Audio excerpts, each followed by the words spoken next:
आपको प्रारंभ से सोचना चाहिए कि हिंदुस्तानी अवाम मोर्चा सेकुलर का निर्माण ही हुआ था, गठन ही हुआ था कि जीतन मांझी 2014 और 15 में 9 महीना मुख्यमंत्री में रहा था।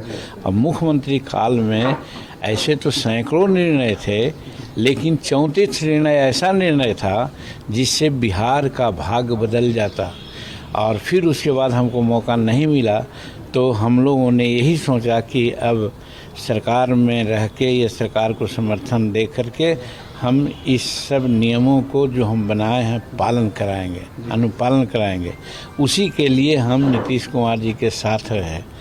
और प्रश्न उठने लगा था इधर कि आप नीतीश कुमार के साथ हैं तो जो आपके निर्णय है उसको लागू क्यों नहीं करवा रहे हैं।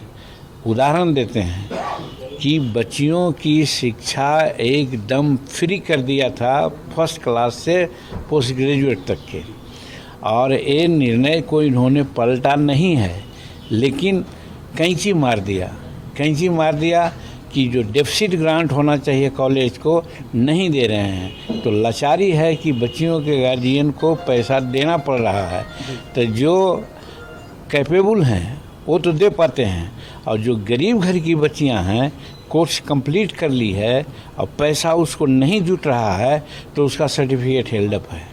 ऐसे हजारों हजार हमारी बच्चियां हेल्ड अप है, और ये बात हम कहे हैं तो भी कोई इन पर प्रभाव नहीं पड़ा।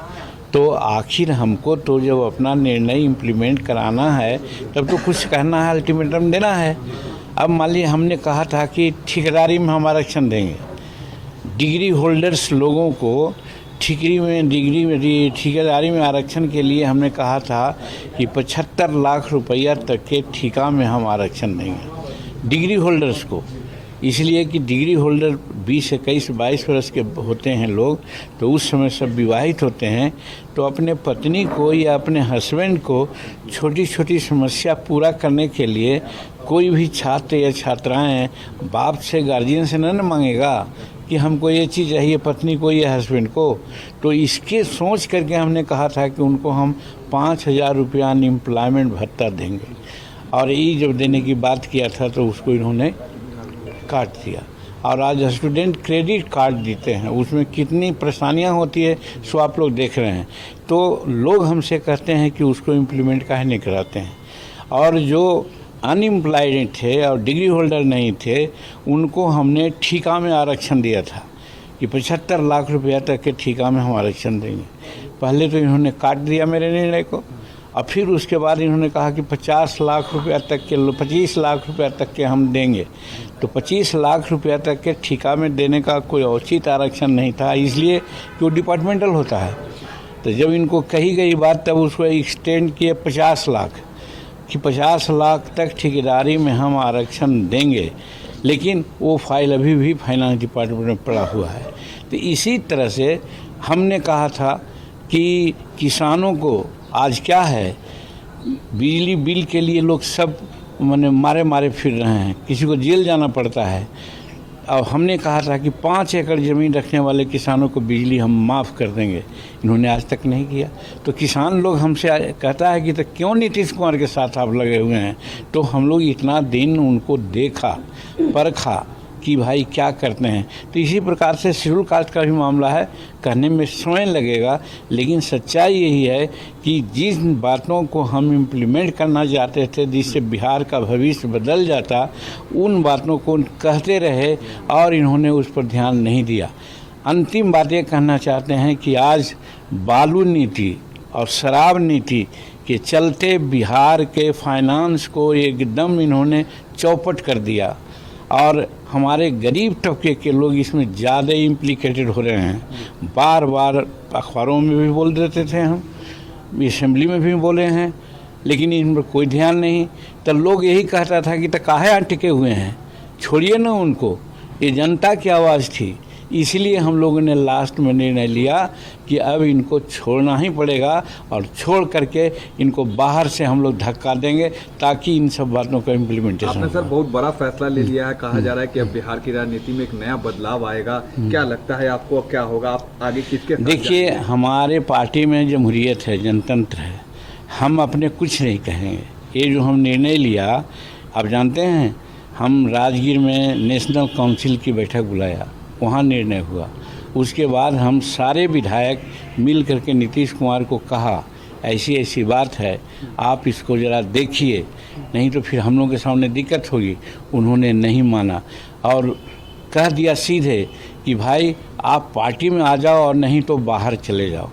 तब फिर हम कोर कमेटी की बैठक बुलाया। कोर कमेटी की बैठक में सारे लोगों ने कहा कि नहीं, एकदम हम लोगों को बाहर जाना ही उचित है। तब फिर हम लोगों ने ये निर्णय लिया। तो आज जो बात आगे की है, 18 तारीख को अपने कार्यकारिणी की बैठक बुलाया है।